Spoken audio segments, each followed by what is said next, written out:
Harusnya mereka bisa mengontrol emosi, tidak bertindak berlebihan, tidak mencerminkan hal-hal yang bisa mempengaruhi orang lain bertindak hal yang sama gitu. Balik lagi setelah dia melakukan itu, dia sudah minta maaf dan sekarang dia sudah mendapatkan sanksi sosial sih di sosial media. Itu ramai dan itu semua menghujat orang-orang yang marah-marah itu sih bagus.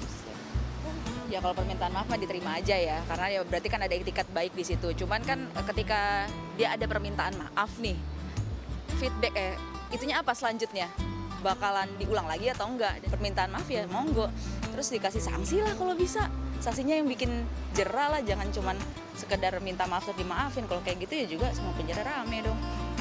Seharusnya sih nggak dengan permintaan maaf aja ya, karena yang udah lalu-lalu kan minta maaf, materai selesai, minta maaf, materai selesai. Harus mungkin ada sanksi lainnya, misalnya kayak hal-hal kecil lah, jadi petugas kebersihan atau sanksi sosial yang melakukan kerja sosial lah gitu. Tuh kan, masyarakat aja setuju sama gue. Sesuai dengan brief. Gitu sih. Lu disuruh produser atau atas keinginan Iya, disuruh sendiri? kan, lu gak dengar tadi di sini. Itu kan Dik bilang gitu. Gue Ya, matiin bilang ini. gitu. Bawel. Tapi intinya itu orang-orang pada setuju kalau harus diberikan sanksi Oke. lebih, jangan cuma. Tapi sekali lagi kan gini, kita ngelihatnya harus dari banyak sisi. Kan Mbak Intan terakhir konklusi nggak sesimpel itu nggak sih, atau emang ruwet masalahnya sampai kan tadi iya karena makin kesini makin banyak karena orang niru. Apakah bisa diselesaikannya dengan cara yang sesimpel Kang Asep bilang atau gimana? Kalau menurut aku ya tadi yang Kang Asep bilang, kemudian yang tadi juga masyarakat itu yang diwawancara itu ya, sebenarnya benang merahnya ada, artinya gini, oke minta maaf, dimaafin, tapi setelah itu apa nih dari sanksi dia melakukan kesalahan. Sanksinya mungkin nggak seberat tindak pidana yang lain ya, mungkin kalau ini Kang Asep yang nanti akan berbicara gitu ya, tapi artinya ada sanksi yang diberikan untuk apa? Pertama efek jerah buat si pelaku ini agar dia kalau melakukan hal yang sama, dia juga harus berpikir berkali-kali lipat, dan ini juga efek sanksi buat siapa? Ini kan pasti jadi viral lagi ya, masuk berita dong gitu kan, apa hukuman orang tersebut. Maka ini akan menjadikan kepada orang lain pembelajaran. Jadi artinya ketika dia marah dengan aparat atau dengan siapapun ya, artinya oke, kamu punya emosi, manusia punya emosi marah, emosi sedih, emosi kecewa, itu hal yang sangat wajar dan manusiawi. Tetapi kalau meletakkan emosi itu di waktu yang salah dan di orang yang tidak tepat, kamu tahu ada sanksinya. Nah ini harus diterapkan, kenapa? Karena kita sedang mendidik, jadi ada fase mendidiknya gitu. Jadi kalau misalkan mau masuk ke tempat wisata, terus diputar balik, terus marah, sanksi awas tar gue bisa dipenjara. Terakhir, kasih tips dong untuk menahan emosi amarah dari seorang psikolog, gimana sih? Oke, ini agak susah-susah gampang ya, tapi artinya gini, marah itu kan dikendalikannya di dalam diri kita ya. Artinya ketika pilihan ada di kita. Apakah kita akan meluapkan marah itu yang akhirnya tidak terkontrol, dan biasanya orang kalau sudah dikuasai marah tidak bisa mengendalikan perilaku dirinya yang akhirnya berujung ke penyesalan, atau kita harus belajar mengontrol. Kalau aku opsinya pasti yang pertama mengontrol. Cara gimana? Yang pertama ketika kita marah, usahakan kita untuk berhenti mulut ini tidak berbicara. Walaupun misalnya pada saat kita lagi marah, terus tiba-tiba kita ditangkep gitu ya misalnya ya, atau melakukan kesalahan, usahakan untuk kita tidak mengeluarkan apa yang menjadi unek-unek kita. Karena ketika kita keluarkan, biasanya emosinya kepada siapa, keluarnya kepada yang dihadapkan. Karena kalau ngeluarin unek-unek itu ke uya-kuya, men. Oke, lanjut.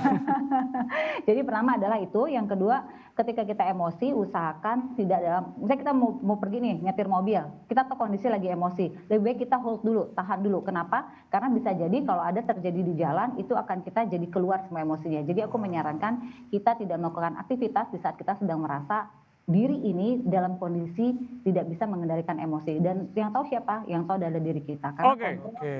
Mantap, keren. Kang Asep, gimana nih? Polisi banyak dikritik. Siapa kira-kira yang bisa mendorong polisi supaya lebih tegas?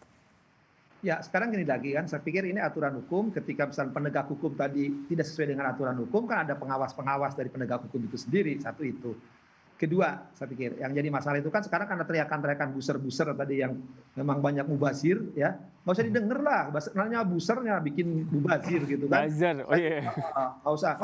Kalau saya biasanya suka melakukan misalnya gini, kalau orang salah itu pembelajaran mahasiswa kan, tahu Riko tahu tuh kan. Saya pasang aja Instagram tuh masa yang salah itu. Iya, Kang Asep galak banget, cek Instagramnya Kang Asep deh. Iya, cek Instagram saya. Kalau saya marahin mahasiswa, karena perjanjian di awal kan kebijakan aturan saya dengan mahasiswa, kalau Anda salah, Anda patah, saya pasang bisa dia dibaca oleh semuanya. Itu minimal sanksi, karena itu sosial, itu bukan tidak melanggar aturan hukum. Tapi kalau ada hukum yang mengatur bahwa orang tidak boleh menghina, tidak boleh melawan petugas, tidak melawan aturan, nah aturannya harus ditegakkan. Kalau aturan tidak ditegakkan oleh penegak hukum dan penegak hukum lalai, ya tadi, kalau misalkan di kepolisian ada Kompolnas, mungkin bisa mengingatkan, atau Irwasum misalkan, atau ya pengawas internal eksternal sendirilah. Ya, sekira jangan takut oleh desakan-desakan publik bahwa ini nanti kalau diadili mak-mak berhijab nanti demo, bapak-bapak pakai itu demo, itu nggak usah lah. Di depan hukum kan sama sekali lagi. Ketika dia marah, ya apalagi marahnya pakai, ya kalau marah saya dengan Mbak Dian, Mbak Desi atau Mbak Intan, enggak apa-apa itu marah seperti saya pacaran dulu gitu kan, enggak apa-apa. Hei, tolong. Lagi CLBK lagi. Ini bukan biro pencari jodoh ya, Kak? Ya, tapi zaman dulu, zaman sekarang ya sama aja. Jangan kayak gitu penegak hukum, kalau penegak hukum marahnya kayak orang pacaran, apa bedanya itu ya? Nah, itu saya kira. Tapi sekali lagi, marah dalam arti mendidik, membelajarkan orang itu, belajar. Jadi jangan sampai Anda ke sekolah marah, dibilangin ini hak asasi. Jangan ada, pokoknya siapapun yang melanggar hukum proses. Soal nanti berat ringannya, ya itu soal nanti sekali lagi. Oke. Mbak Desi terakhir apa yang ingin Anda sampaikan? Ya saya sih pengennya kalau bisa ada perda gitu yang ngatur tentang ini, umpama sanksinya kerja sosial gitu ya, di entah itu di panti-panti jompo, entah itu di mana gitu. Iya sih, kalau bisa sih ada perda baru untuk ini gitu, jadi biar nggak cuman maaf doang gitu. Iya.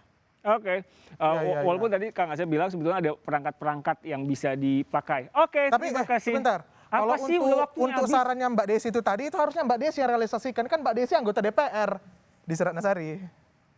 Baik, ini dia menjadi penutup show kita hari ini, saudara. Lumayanlah lu usaha.